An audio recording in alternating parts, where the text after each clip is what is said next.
When it comes to home insurance, Geico works for you. And since I'm the Geico Gecko, I work for you too. Hey, Gecko, could you DJ my workout?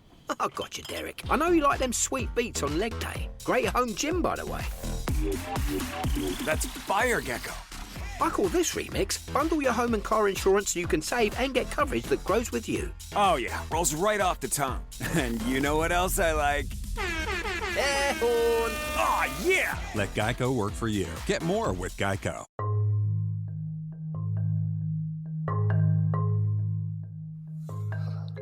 Hello, everyone. How y'all doing today? Today is April 30th, 2020, and it's about 11:30 p.m. And I just wanted to say this. Bye Corona Curfew. Tomorrow is May 1st, and it marks the first day of the city or the state of Texas reopening its state and getting rid of the quarantine and the curfew that they've had in place for, I don't know. I mean, I kind of lost track. I know it happened. I know it's been at least a month. I want to say, let's just go with that. That's long enough, right? It happened back in March, and it's just, it's been spiraling down ever since. And everyone has just been stuck at home and in quarantine mode. But I will say this. Every time a state has opened, there have been hundreds, if not thousands, of new cases of contamination from coronavirus. So I will have to say that I think I'm still going to sit this one out. I'm still not comfortable. I went to Walmart today, and oh man, as much as I love my outings at Walmart, I still feel like the ones who need to be wearing masks aren't wearing masks. People are in there coughing, and I can say this. I don't know if my internal thermostat is messed up or what's going on, because one minute I feel like, oh man, I'm hot and I'm sweating, and oh man, I need to turn the air on. And then the next thing I know, the air is on, and I'm like, oh my God, I'm freezing. Like, I don't know. And then in the morning, I'm riding around with the windows down because it's such a beautiful day. Like, even when it rains over the past few days, it's been raining over at nighttime, and it only it only rains enough for you to get that good sleep. But the next thing you know, you wake up in the morning, and it wasn't like the rain wasn't as strong as you thought it was. Because, I mean, really, I can't remember the last day of this week when it rained. Maybe Tuesday, I think. I know it rained a week ago, last Friday, pretty hard. And I'm talking about like some thunderstorms, some Back to the Future style weather. And I was like, oh my God, I can't believe that, we're getting this kind of rain right now. But it does make sense, even in Back to the Future times, around this time of the year, because that was when they had around this time of the year or whatever, is when they had the Enchantment Under the Sea dance. And, that's when Marty's mom and dad fell in love, kissed for the first time. And, the rest is history. Or maybe not. But the past few days, I've been noticing a lot of activity. Everybody's outside. Everybody's walking around. You never know what you're going to get. I'm just looking for sundress season to come on in full effect. Like, I can only imagine, like, okay, Texarkana, we don't have any real major, like, we don't have any beaches, we don't have any major, like, anything. We have a water park, but it's very expensive. And even if you don't consider it to be expensive or whatever, it's not like it's not like the most exclusive thing, you know. I mean, I probably will never go. I can't swim. And then secondly, I'm from here, so the goal to get away, you know, is to see new people and get away from it all. So I would more likely go to Hot Springs and check out Magic Springs or whatever. Even though the last time I went, it looked kind of like it could use a touch of paint, a little update, a little maintenance here and there. But again, I was in the wavy pool, you know, and some might consider that to be kind of kiddie or juvenile, but again, I can't swim. I mean, if I went to the beach, I would not get in the water because I've seen all this. I watch SpongeBob, you know. I've seen all kind of starfish and jellyfish, and I watch Baywatch, you know what I'm saying, and sinkholes or whatever. I am only there for the same reason that any other man should be at the beach. For the ladies, for the bathing suits, for the swimwear. Like, when I see spring break in full effect and they're in Miami and they're doing the spring bling and everybody is looking good, oh my God, that is the best thing ever. Like, nothing like a bunch of horny college students out there getting drunk, screaming, yo, Kappa Phi Beta, whatever, you know, Psi this and Delta that, you know, whatever you are out there, Omega Psi Phi or Kappa Alpha Psi or A Phi 8 or whatever, you know what I'm saying? Or you might be screeching or whooping and whatever you got going on out there on that beach. you naked. Like, there's no other way to put it. Like, if you walking around on a nice hot warm beach in wet water and you walking around in this nice two-piece, it's like, isn't she DTF? Like, of course she is, you know. You're from out of town, you know. Let's say that I'm from Wisconsin, you know, and let's say that I'm from Milwaukee or something, you know, just throwing something out there. I don't know, places I've never been. I'm from Nebraska, you know, and Omaha, Nebraska, and it's funny, right? I'm from Kentucky, you know, Lexington, Kentucky, and I'm from Texarkana, Texas, or Arkansas, or Kansas City, Kansas City, Missouri, wherever you might be from, and you ain't got no beach. You go out all the way. You know how, like, that, like, if you're in Florida, you're in the north part of Florida or whatever, to get to, let's say, from Orlando to Miami, I think it's like, 8 hours of driving or whatever. And Miami is not, it's almost like an island, you know, it's like a peninsula, you know, it's like there's the city of Miami, and then there's water and sand and beaches, you know, like, but there's one thing I can, you know, oh my God, I went to Florida, brother lives in Florida, and in order for you to get into Florida, you literally have to drive on the water. Like, if the water is too high, I don't know. I don't know what they do, because, like, the last time that in 2005 I drove to Florida, and oh my God, like, I want to say at that point in time, it was me, my mom, my sister, and my niece. It was a real trying trip.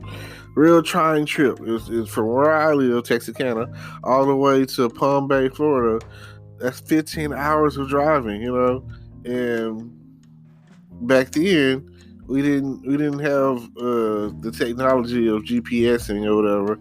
So we had, like, MapQuest maps printed out with directions, and yeah, you can only imagine how that went. So it was quite the adventure trying to get there, you know. especially since from between now and then they've built all these new highways and bridges and ways to get there that, for my brother, when they come to see us, they, now we got GPS and everything, better, iPhone and everything, and it's like so much easier. But going into Florida, I'll never forget that the water was like slushing under our feet. Like, the bridge was made of metal, and it's like, and people from Florida, Pensacola or something like that, can relate to what I'm talking about, because coming in, that's exactly where you got to hit Pensacola and then Jacksonville, and then you hit to I-95, and then that's when you're up or down, boom, going down, and a couple hours later, we're at our destination. So, but coming across, man, I would say we was on the thing for a good 30 minutes to an hour of interchangeable, like driving on that metal bridge or whatever, and like the water just splash on your windshield. You know what I'm saying? Like, you're gonna need your windshield wipers to cross it, because it's gonna be splashing on you. It's the craziest thing ever. I don't know. You have to be ready for that. I just want to try to prepare. But if you go through all of that, especially if you drove down there from college or somewhere, you're definitely DTF. That's all I'm saying.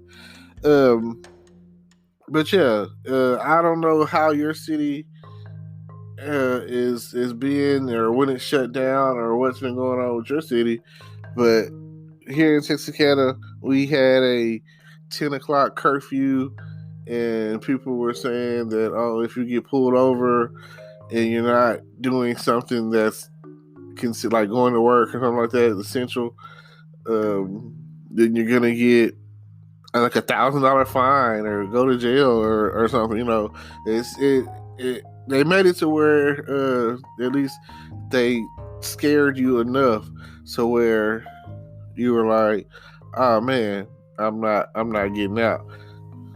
I know a lot of people lost money because, their business is not 100% legal, selling drugs. I'm sorry, not trying to be a snitch, but, y'all know how it is. All you gas smokers and pill poppers and meth heads and aesthetic heads or whatever, I know they was like hurting. I was seeing messages on Facebook like, who got the gas, who not afraid to get out, and then, here goes the other part of it. I seen a lot of horny ladies that was talking about some dick essential, you know what I'm saying? Can I get out to get some dick? I need to go get some dick. I'll be like, man, the things that women can say in this PC time frame, it is so crazy. Like, sex is powered by the vagina. More power to the pussy. And everyone out there is, like now that the curfew is over with, hopefully you've had those people that are like, they're married or girlfriend, boyfriend, or who they're living together, like I say, quarantine and chilling, or quarantine bay or whatever. And yeah, you never know what you might come across dealing with that sort of thing. And that in hard times, the liquor store is essential. It never closes, Like, if there was a epidemic, like pandemic like we're going on right now, the liquor store is open. We need that. That is a day. If anything, no matter where you go, whatever you do, you gonna need that liquor. You gonna need that drink in your system. I mean, the liquor, the alcohol itself, it's killing germs. Hey, have you ever seen an alcoholic get sick? No.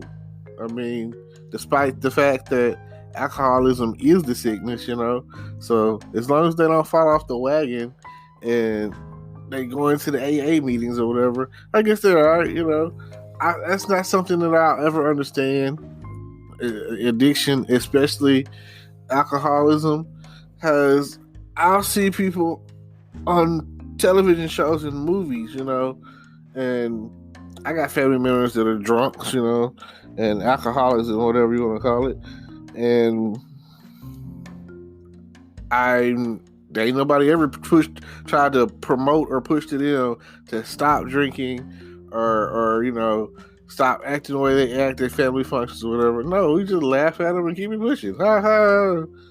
Cousin such and such, just fell over drunk, go around and this and that, and it's just funny to us, Because I mean, for one, like I say, it's just like going to the club, going to a family function. You've got to be drunk. You got to be kidding me.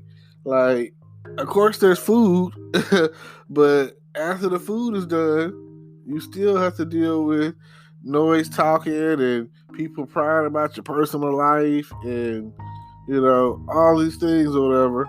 And chances are a lot of people aren't happy with their personal decisions or whatever. So, a lot of people are out there like, oh, I need a drink. And that is definitely what you're going to get. You're going to get drunk.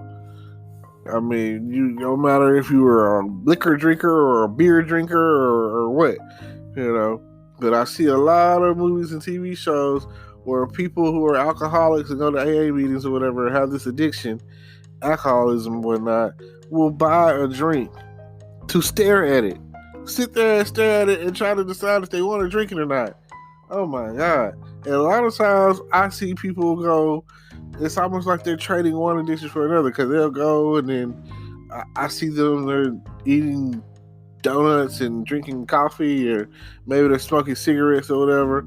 And I use the example I'm going to talk about is Shameless, where I remember where Lip started going to AA meetings or whatever. And I mean, he already smoked cigarettes, so man. And then I remember, okay, but he gets it from his dad, Frank, on the show. He's the dad, and he's an alcoholic. He was never trying to go to an AA meeting or whatever. And he drank breakfast, lunch, and dinner until he passed out, going to sleep or whatever. And then he talked to Fiona one time and told her, "You're an angry drunk." Now, angry, he was like, explaining the difference. He was like, a friend drunk is like, oh, they get to drinking, they're the life of the party. Angry drunk gets drunk, want to have a fight. And I was like, man, now that he said that, and I listened to what he said, and some of the stuff that Frank be saying on that show is like mind blowing, And if you've never seen the show Shameless, I'm that is like that is the America right there. That is like the American way for some of the stuff they got on going on. Like, it don't matter, like, what you got to do to survive. If you're shout out the South Side of Chicago, based off of some of the things I've heard, shout out Corporate Business or whatever. I watch his YouTube stuff, but based off of what I've heard or seen, and people just like running away from that to get to anywhere else, like, that is America right there. That is the American dream. Because between there and places like South, like Los Angeles or whatever, like, if you anywhere, you living in the hood, and you in the struggle, you doing whatever it takes to survive, put food on the table, take care of your kids, try to stay away from gang activity, try to stay away from just anything negative. And you trying your best, like, hey, hands go up to you, because some of y'all out there thinking you living in the hood when you really don't know. There's some hoods out there that's like, hey, you ain't from there, you don't want to, hey, you might want to get on down. And that's all, I know that I've been to some places or whatever, and I remember I first was hearing about Oak Cliff, that's my hood. And then when I went to Dallas and seen Oak Cliff, I was like, Oak Cliff, that's my hood. What y'all mean? It's nice houses, you know. That's a brick house right there. Where I come from, hood mean that you poor, that you broke, that y'all living in. Y'all got shotgun houses everywhere, trailer houses everywhere. Like, ain't nobody, like, people ain't got no job. People like struggling, you know. Government money, you know. Like, but hey, it's fakers and shakers out there all day, every day. So, you know, or whatever. But I'll leave this to y'all. Feel free to turn up. The curfew has been lifted. Shout out Texas. Shout out Texarkana. I'm sure that the clubs will be opening soon. And when the clubs get right, I'm probably still not going to go to them because it's just not my thing or whatever. Too much smoke. I don't want the smoke. I'll pass. And I'll leave you with this. Check out the description down below. More details. You know, I got a YouTube channel. Check me out on there. Follow me, subscribe, like, comment. Feel free to comment on here. And then check out all the links that I got of everything I got going on in the description. And I'll definitely have to see y'all later. And peace.